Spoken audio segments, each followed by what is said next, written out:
What's going on this week in Nerf? Welcome to This Week in Nerf, your source for first-party, third-party, and community Nerf news. This week we have a whole lot of community creations and also some interesting leaks. You guys know how I like that. Let's start talking about them. I know it seems like we just can't stop talking about the Nexus Pro, but can you blame us? Chicken Creations US has posted some STL files on his Etsy for the Nexus Pro, and there's a whole bunch of different parts that he made. This riser makes the blaster have a flat top profile, because some people complained about the stepped one. I personally think it looks nice, but the flat one looks really, really good too. The muzzle part that he made looks kind of long in my opinion, but if that's your thing, or if you need to cover a barrel, that's there for you. And the mag release extends all the way back so you could use the finger on your grip hand to eject the mag. I know a lot of people like that as opposed to using your offhand. Real New Deal on the Nerf Discord did try out that part of the file set, and he said that the mag release is a bit tight on your finger, so if you have really big hands or if you wear bulky gloves, you might want to pass on that piece specifically. And the stylized trigger is a really nice touch. I think it's really cool that people can put some of their personal preferences into their blaster, and it's just really, really nice. And I think $6 is a steal for this bundle. So, be kind and don't share the files around. People were also really excited about how easy it is to change the springs on the Nexus Pro. And Out of Darts realized it's also easy to change the cap that holds the spring in. So in the spirit of the Maverick Penny mod, Out of Darts demoed on Instagram a new set of spring compression tuning caps for the Nexus Pro that seems super easy to install and just give you an instant 30 FPS boost. And he also went the other way around and designed an alternate cap to lower your FPS. I know for many of us, the Nexus will be hitting right on the edge of your club's cap. So if you get a couple of unlucky crony shots when you're signing in for the day, that would be really disappointing to have to put your blaster down. So if you keep the lower FPS cap just in your bag, boom, your blaster's fine again and you can play with it and all is right in the world. I think that's a really, really good idea. And those should be available on outofdarts.com next week. We've got a little bit of news on some Canadian releases. DJ Nobility found the Adventure Force Spectrum at Walmart in Canada, and some price tags were found for both the Spectrum and the Nexus Pro for our friends up north. And the Nexus Pro is priced at 39 Canadian dollars, which seems crazy cheap, and because it's that cheap, I really, really hope that it's not a stripped down version. I guess we'll find out very soon, because with the price tags on the shelves, that means that the products are coming to the shelves really, really soon. And Lil Fluff from the History of Nerf Modding Discord got Dart Zone to confirm a date for at least the announcement. Drac will be talking about the Nexus Pro and the other mysterious Pro options that Dart Zone has been hinting at. That are coming to Canada on the 28th of this month on a Facebook live stream. I'll put a link to the Adventure Force Facebook page in the description. That's where the live stream will take place. I'm really interested to figure out what's potentially different about this Nexus Pro and, of course, the other mysterious Pro options. I'm looking forward to that a lot. As the Spectrum started hitting shelves, the 3D designs were inevitable. And it's an awesome blaster, so of course people were stoked to make stuff. Haphazardly Named designed a mag release that's compatible with most magazines, including the 18-round versions, and that's available on Thingiverse. Buff Daddy also designed an 18-round compatible mag release, and his is a little bit curvier, so you can choose whichever style you like best, and I just love having options like that. Buff Daddy also designed a front rail adapter to convert that diagonal rail thing to a flat Picatinny, and some snap-in nameplates to replace the stock ones for vanity purposes. You can make it say whatever you want. You can make it say your name or your club or whatever you like. Those are all available on Thingiverse.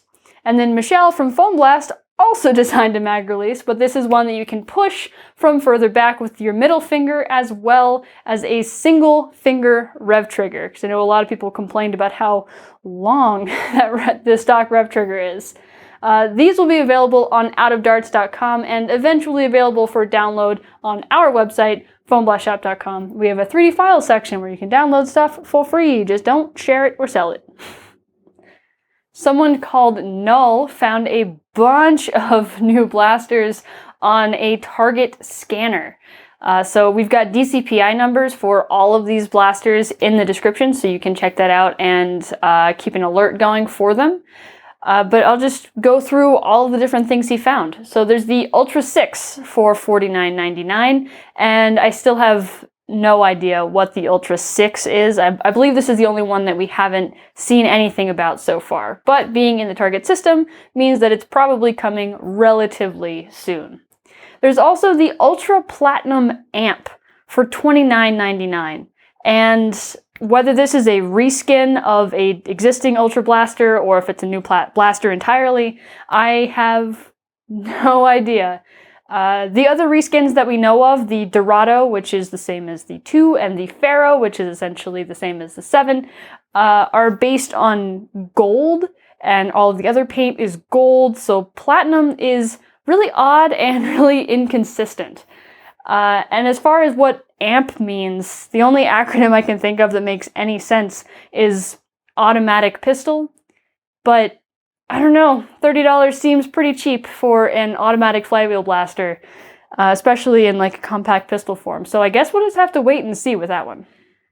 There's also the Rival Sideswipe XXI 1200. Rival naming schemes are so weird, for $24.99. So this is a 12-round blaster, likely a Springer based on the price.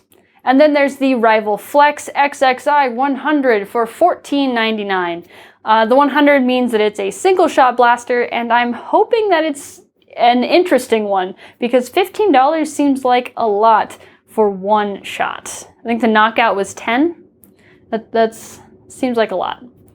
They also are making a bunch of the blasters that we've already seen released in the other team's color. I know a lot of people have been freaking out that they can't get the blaster they want in the color that they want. So those are coming soon. The Charger red version will be coming at $35, the Roundhouse blue version at $25, and the Takedown blue version at $20. And I don't know how I forgot the Roundhouse existed, but now there's a blue one. I'm definitely getting a blue Roundhouse. There are also a lot of Hyper products that are now in the Target system. We'll start out with all of the refill packs and stuff. So there's the Hyper Boost refill pack, 25 count, for $5.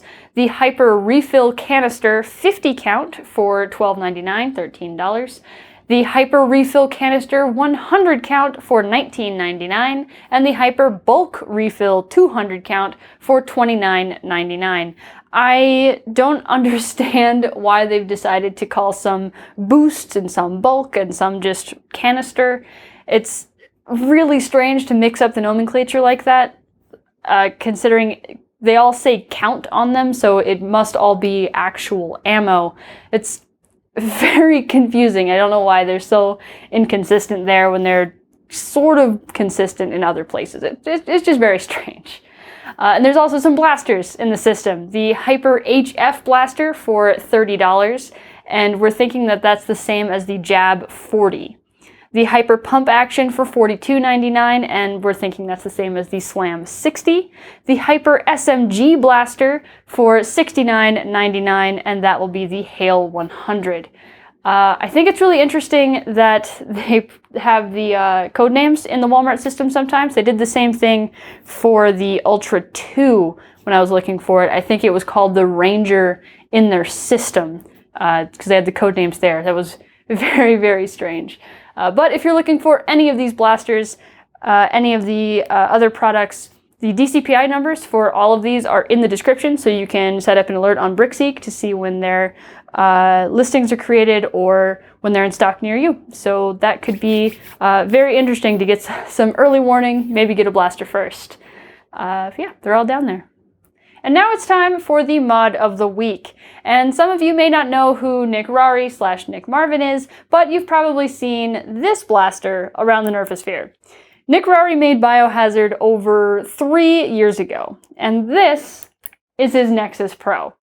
He chose a Cryptek Hydro Dip pattern and an absolutely beautiful blue base coat. It's got a new aluminum barrel inside and a Blaster Tech scar, and that, he says, helps with some inconsistencies with the initial firing patterns. The handle wrap looks insanely comfortable. I didn't think about using one of those. And the Magpul stock looks like it feels amazing. And with all these other add-ons and like all the furniture on this thing, I'm surprised that there's no change to the priming grip, but I guess it is kind of comfortable on its own. Overall, the quality of the paint and the dip is so good. And it just makes me happy to look at because it reminds me of like swimming and looking at the bottom of a swimming pool. It's just nice. Gorgeous. Thank you for sharing it.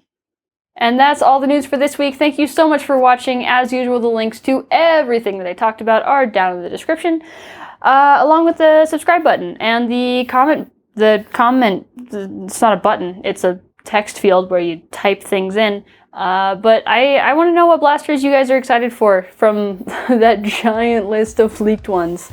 I'm still just like most interested in the Hyperline. I want to know, is it half-size rival? I think it is. I'm looking forward to it. It'll be cool to see. See y'all.